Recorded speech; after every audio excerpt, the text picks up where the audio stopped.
Hey guys, Ron here. Well, last night I did a video for you all and I went to the beach to do it. Watched the waves roll in the harbor, and boy, I sure wanted to go there again tonight, but I'm just too damn tired. I was leaving messages for an hour today. There's some bureaucratic snafu going on in my life concerning car insurance and claims and accidents and stuff that's their fault, and I'm getting caught in the middle, and it's really frustrating. I'm sure you can understand. So because I was in a lousy mood yesterday, I decided to go out and film for you last night, and it really made me feel good. So yes, it was self-indulgent, but a lot of you have some nice comments about the video that I did, and I'm doing another one tonight, so I just went closer to home rather than drive the extra few miles because I'm really tired, and it's pushing 10 o'clock. And but I needed to get out. I needed to get out because if I just stay home, I still got to go back and walk my dog. I got to cook some food. But if I just stay home, too depressing. So I'm out in this beautiful night air. I think being closed up, your thoughts wander a lot if you're like me anyway. So I'm here doing another video for you. Enough of that. It's good for me, and hopefully it'll be good for you. All right, so enough of me. Let's turn around. So tonight I want to do a video on one of my favorite bands. What's still going at the time of this filming, and that's the Eagles. One of my famous rock groups. And if you've seen my videos and you listen to my commentary, what I tell you, you can probably read between the lines, and I'm not always so subtle, and tell you that I'm not 100% disappointed in the music of the 2020s, 2021, 2022s, but I really don't love it. It's not quote-unquote my generation, but there is some... I'm a guy, as far as music, I really, and I used to write songs with a partner in the back. I do play guitar. I have a video of me playing and singing on here. I like vocal groups. I really love vocal groups. I even have a video of AJ McLean's House from the Backstreet Boys. They're a fantastic vocal group. Beach Boys, Beatles, Fleetwood Mac, Grateful Dead. I love harmonies and vocal groups, and I don't see enough of that today, and I see a lot of angry music or stuff that passes as music, and anyway, it's just my opinion. I don't like, well, anyway, scratch that. So, let's talk about the Eagles, because there's been so much drama, and part of the appeal of these certain bands, like Fleetwood Mac, like the Eagles, there's so much drama with the band that it's very interesting to see how they came from, where they came from. Now, unlike today where you just go on YouTube, I'm not putting down YouTube because I'm on YouTube right now, but you can become a YouTube sensation, and you don't really have to write. In the old days, meaning up till the 80s, I guess, you had to play instruments, hopefully write your own songs, and start in little clubs and play in clubs, get gigs, and then move on from there and hopefully get a record deal, and then it goes from there. Today, I guess it's just like, if you get enough YouTube followers or other platforms, you can do it that way. You don't have to grab a guitar or a piano and play in a club, which I think is a damn shame, because that's where bands really grow to get their chops. So anyway, the Eagles started off as these guys who were playing in clubs. Let's talk about the original 4 Eagles and how it all started, how it all began.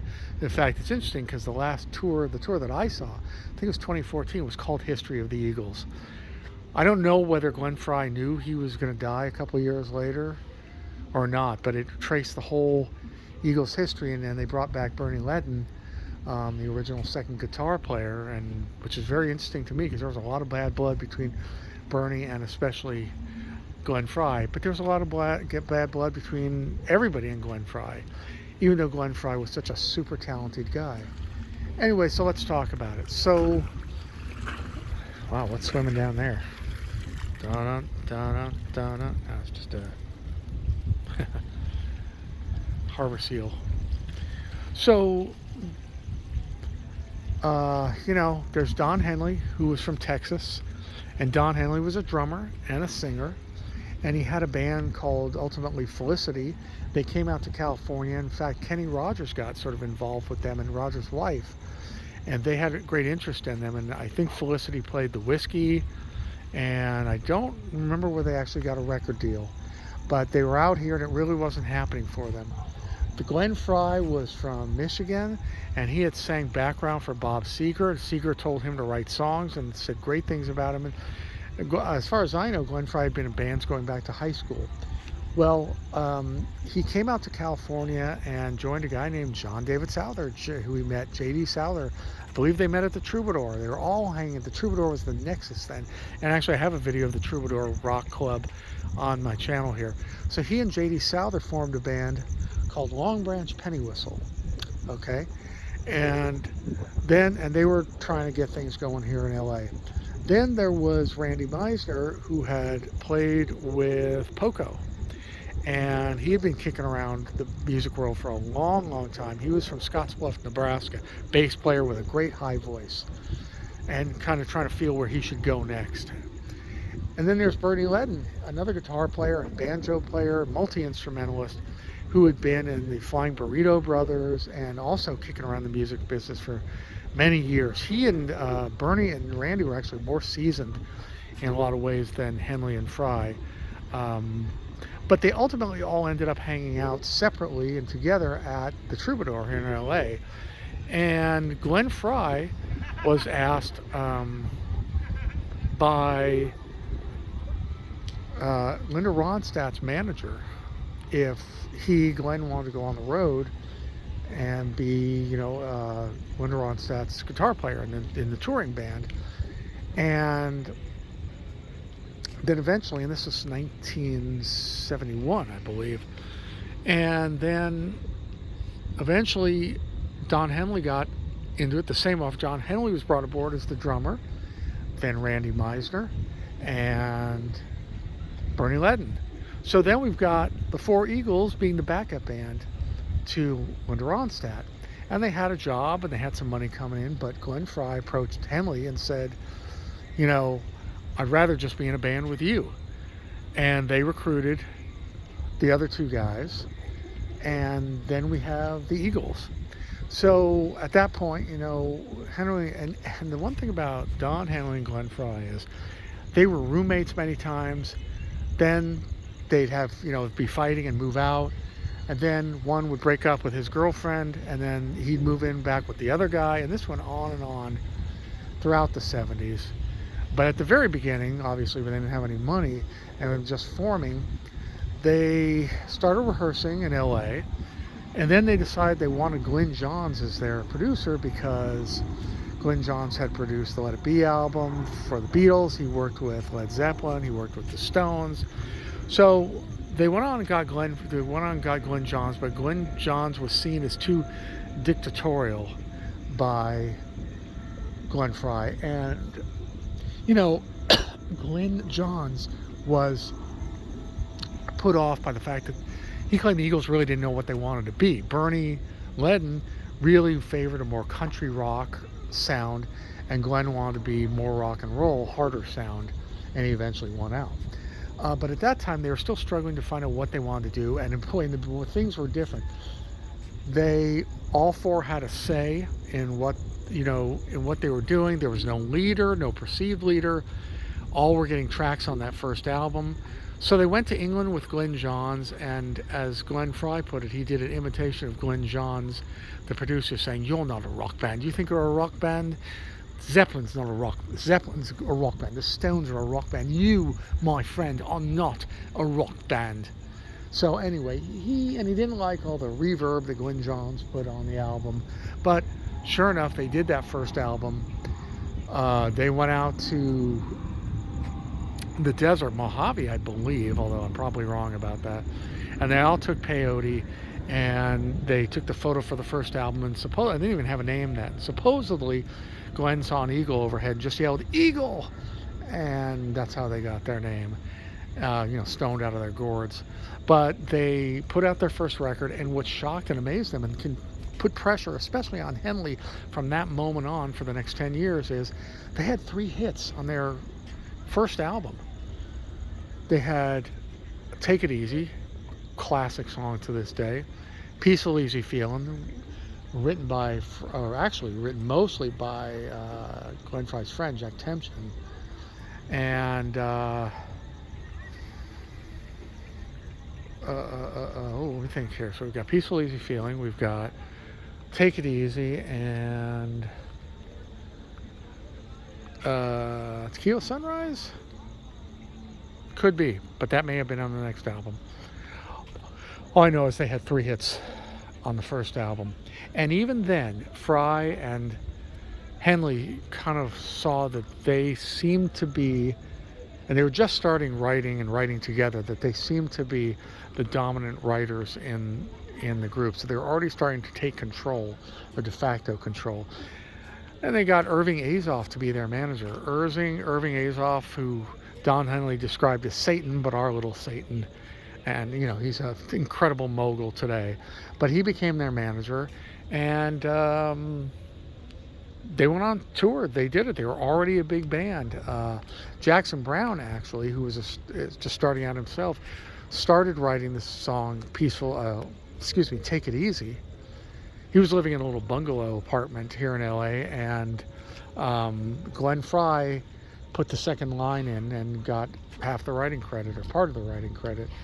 It's a girl with a flatbed Ford slowing down to take a look at me. So they're already meeting other rockers here in LA, guys that are coming up on the up, and they're hanging out at the Troubadour all the time, trying to meet women constantly, drinking, drugging.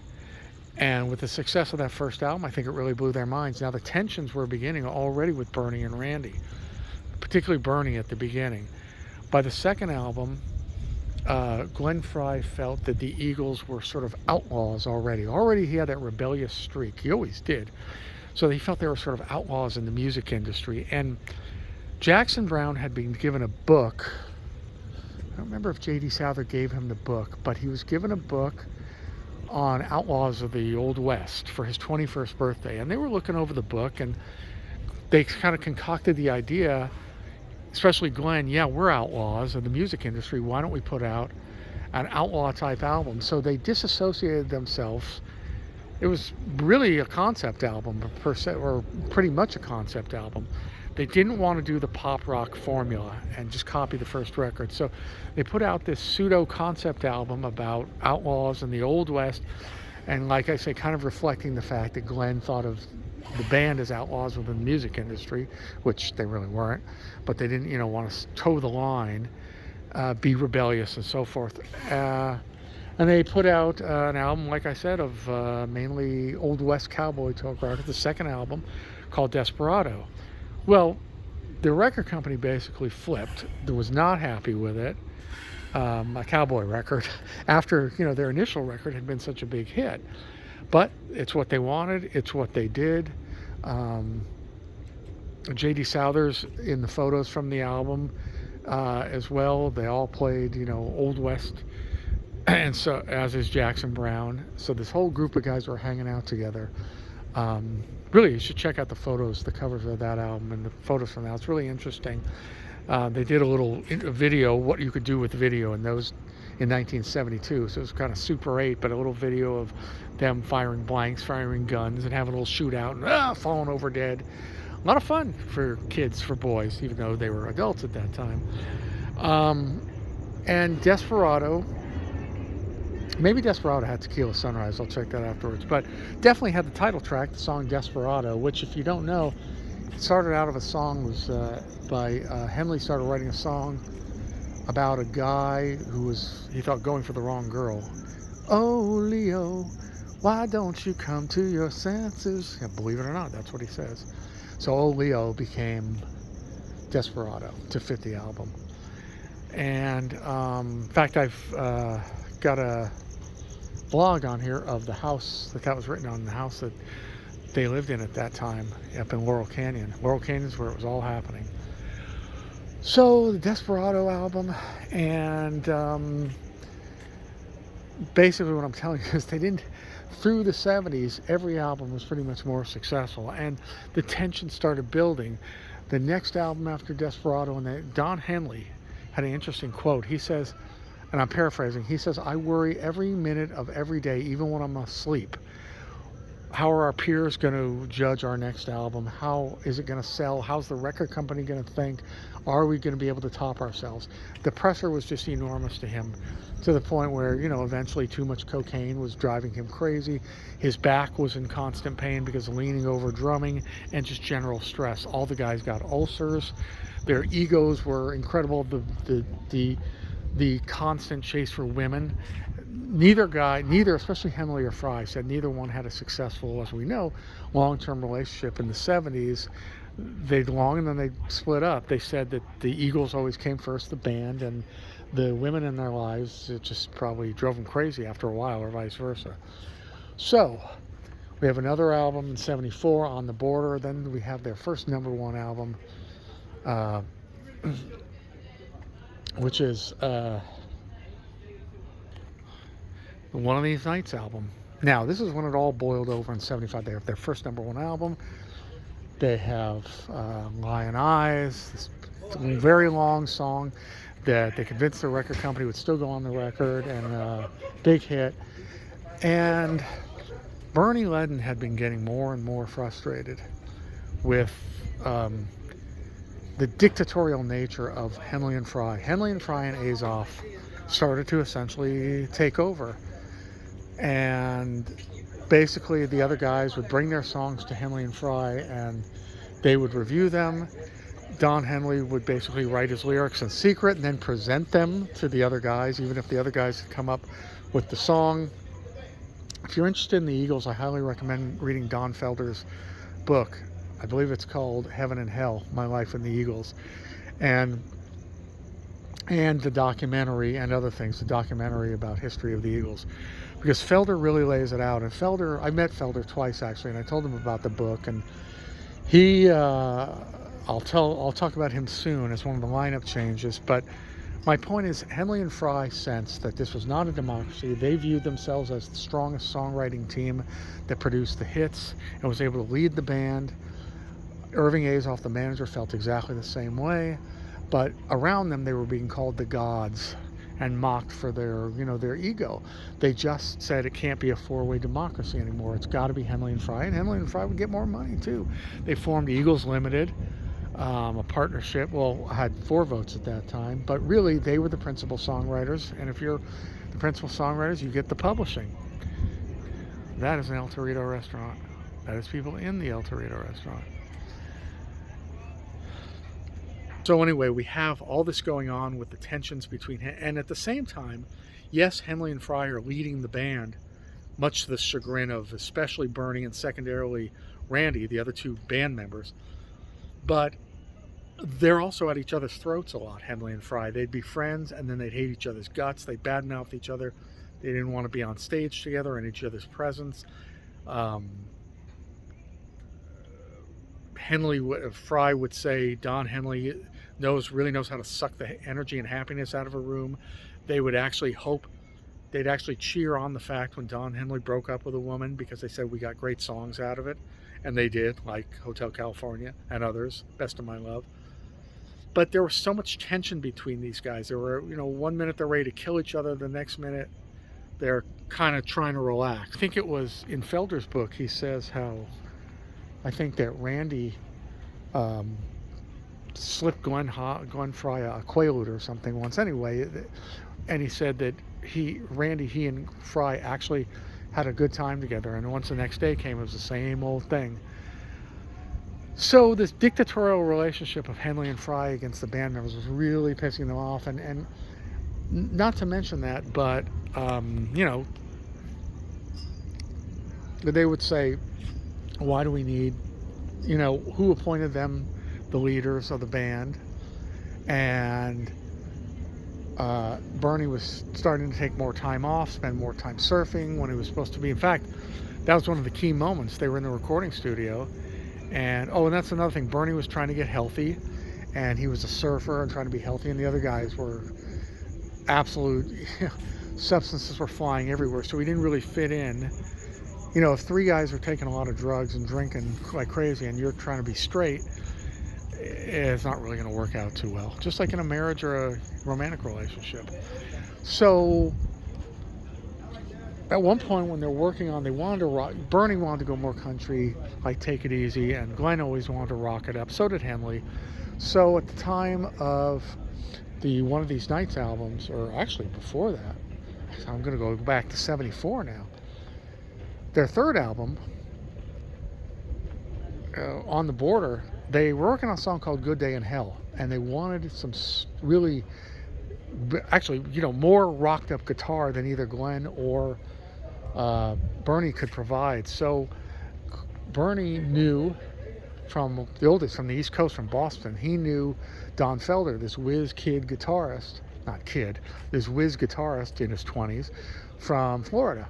So Felder had been out in Los Angeles at that time, and he was playing behind a guy named David Blue, and he was also touring with Crosby Nash. And then they asked him, in fact, Glenn Frye called Don Felder, who was living up in Topanga Canyon, his little house, and his wife had just given birth to their first kid, and Frye asked if Felder could come down to the studio and do guitar on Good Day in Hell, and he did. And it was a great jam, great session. It was nice to see his friend Bernie again. Okay, thank you, goodbye. The next day, Don Felder gets a call from Glenn. Glenn struck me as always an aggressive, assertive, in-your-face kind of guy. Pick up the phone, it's going to be Glenn Frye. So Glenn calls him himself. Not even Irving not even Azoff the manager, but Glenn calls him himself. And Glenn Frye says to Felder, "How would you like to join the group? I mean, we never thought there'd be a fifth Eagle, but we love your guitar playing. You seem to fit in. You know Bernie from the old days. He says great things about you, so on and so forth."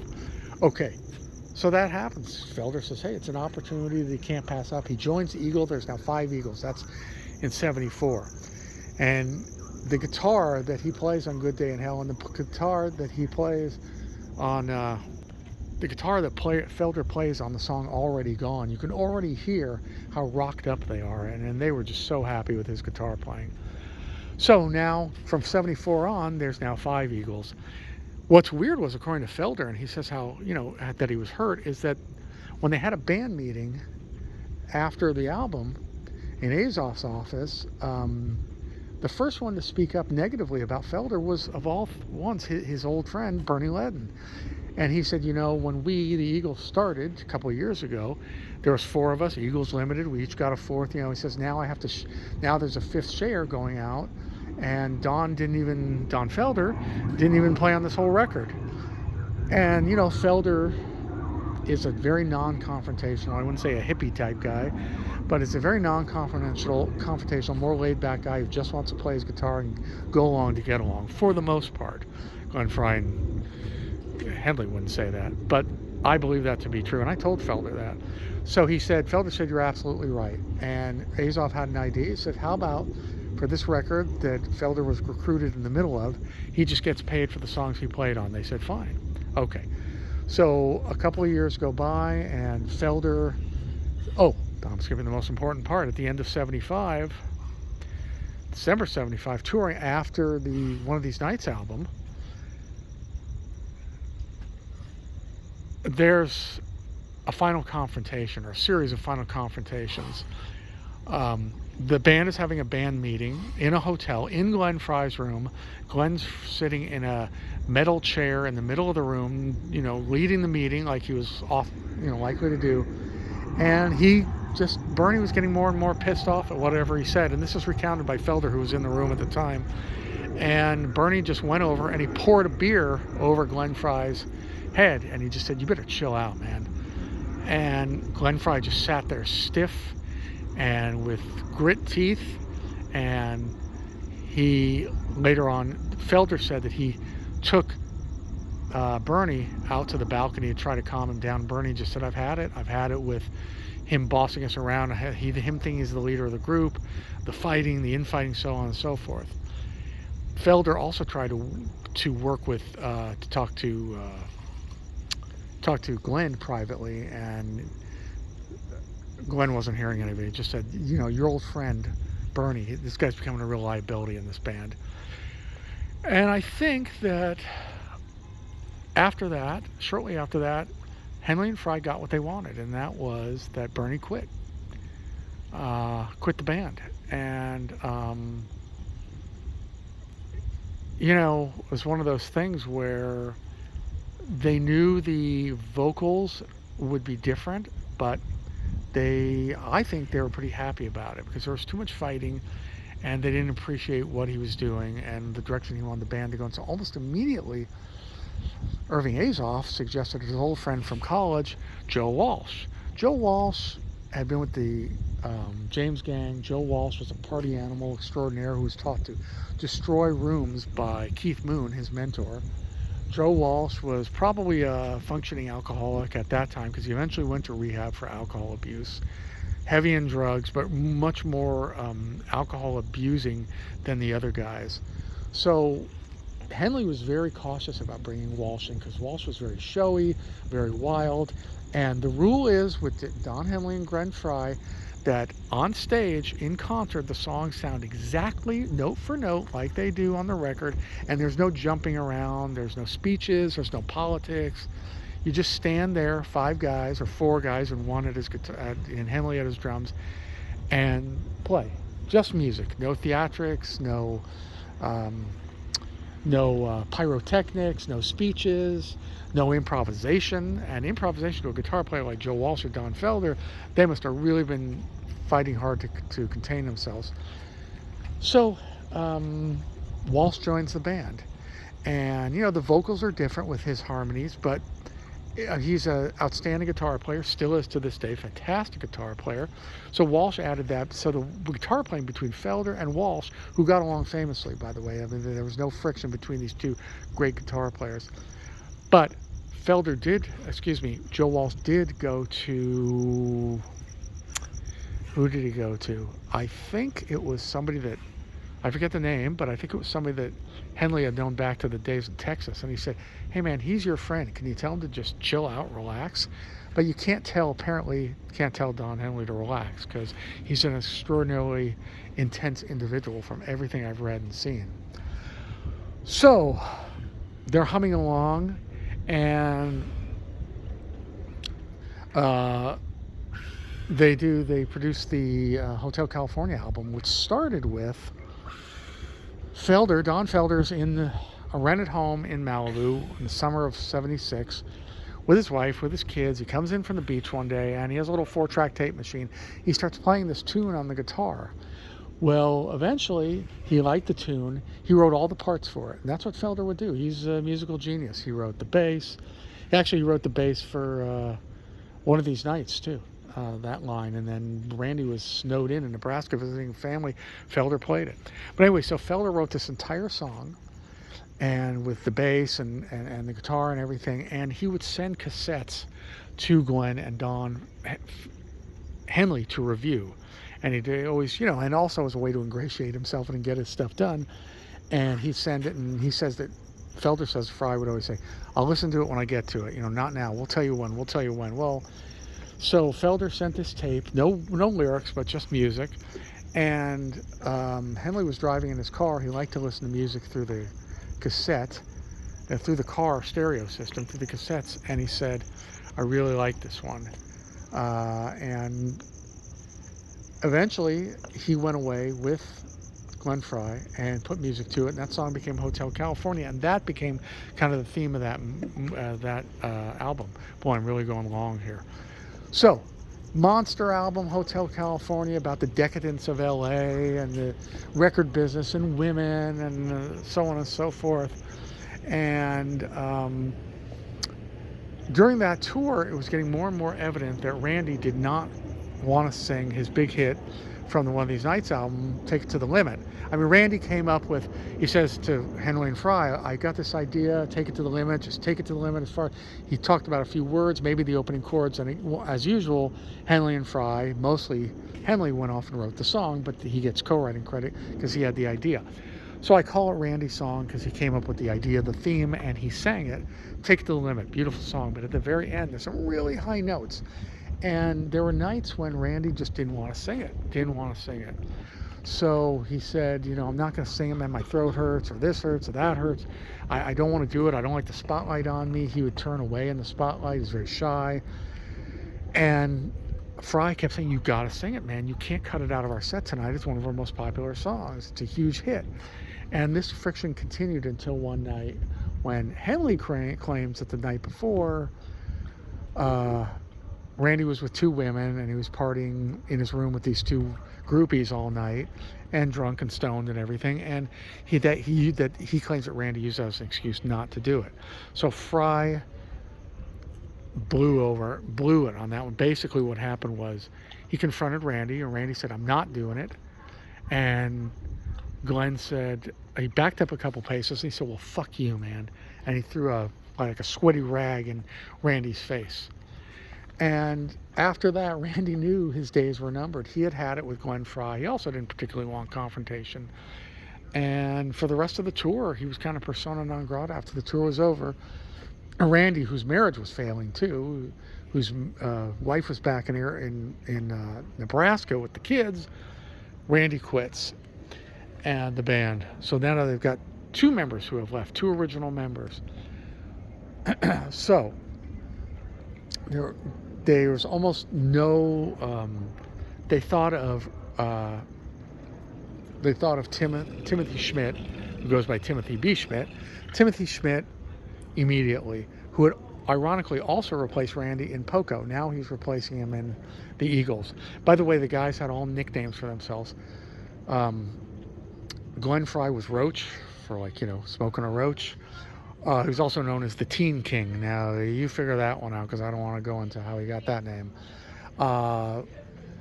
And when Glenn Frye first met Don Felder, I think it was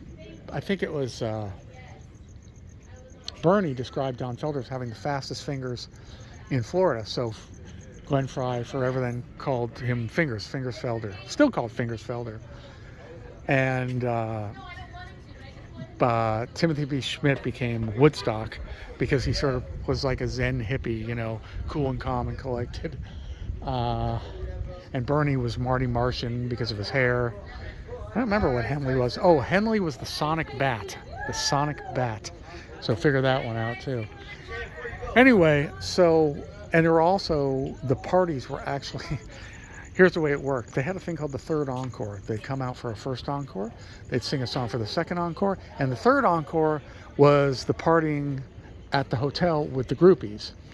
So the crew, this is really ingenious, the guys who worked for the Eagles would actually go out in the audience, pick out the best looking girls that they found, and to give them, eventually they started giving them little buttons that they pin on their coat or their clothing, and it said 3E, and that meant third encore. That meant they were invited to the third encore, and evidently those parties were legendary.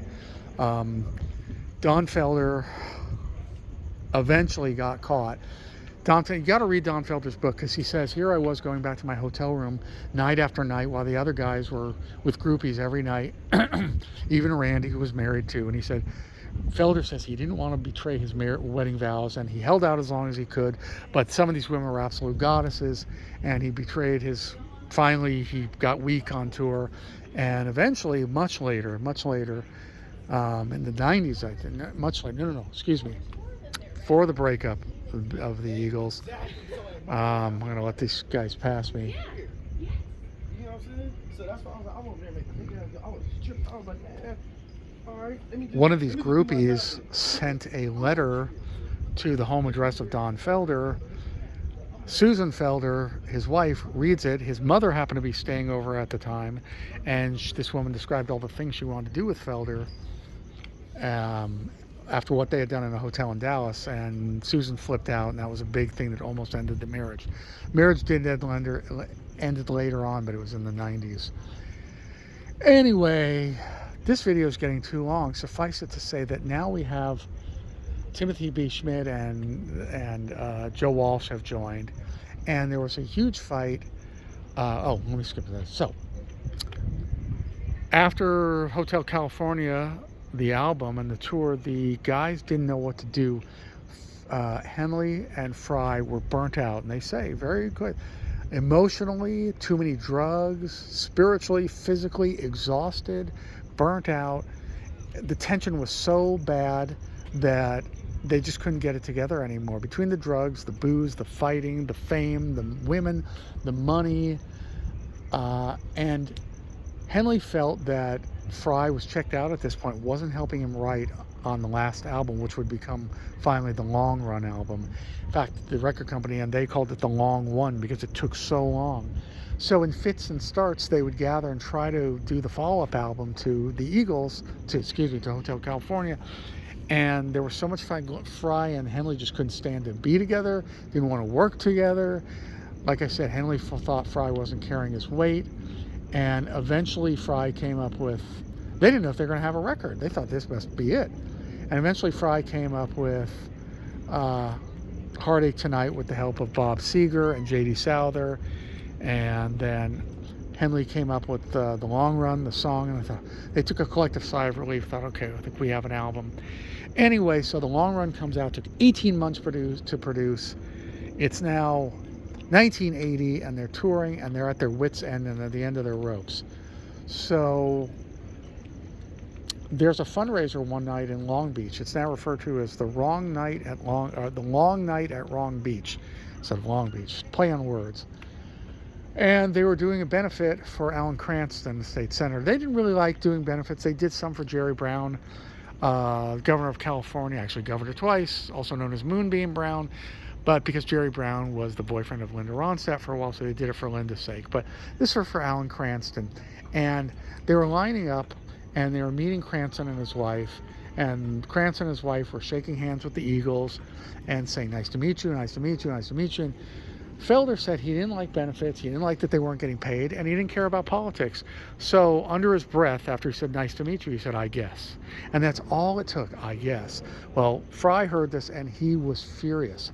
So they had an argument. Then he comes to him backstage, and Felder was in the tuning room, I believe, with Joe Walsh, and Frye starts laying into Felder about it and fighting with him some more. And when they come on stage, and this is recorded, they're actually fighting with each other. They had to turn down their mics.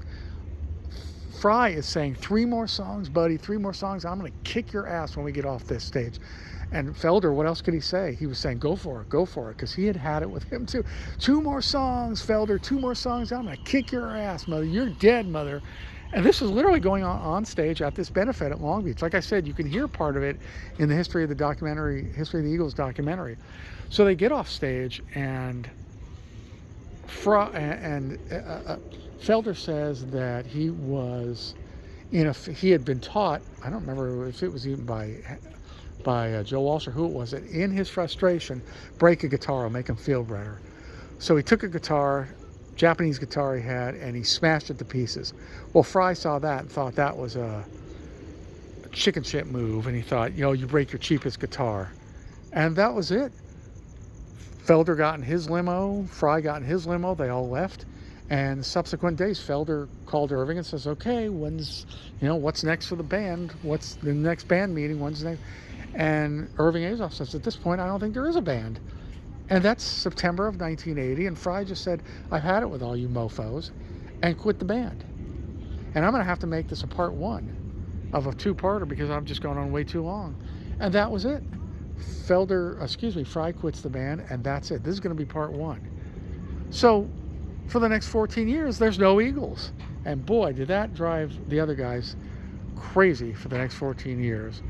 All of them, except for Timmy Schmidt, who I think he handles everything pretty well. He had a lot of financial problems, but he seemed to survive it better than the others. And I'll tell you about that in part 2. Okay, guys, going on way too long, but there's so much to talk about. All right, so I'll do a part 2 about the Eagles. And thanks for listening. Whoo, I'm tired now. All right, so my name's Ron. If you haven't already subscribed, please do so, guys. Subscribe, hit the little bell icon next to the subscription button. You'll know when I post. Give me likes, folks. More likes are better, because that motivates other people through the YouTube algorithm to watch. And I love your comments, most of them. All right, guys, I'll see you at the next location. Thanks again. Bye-bye.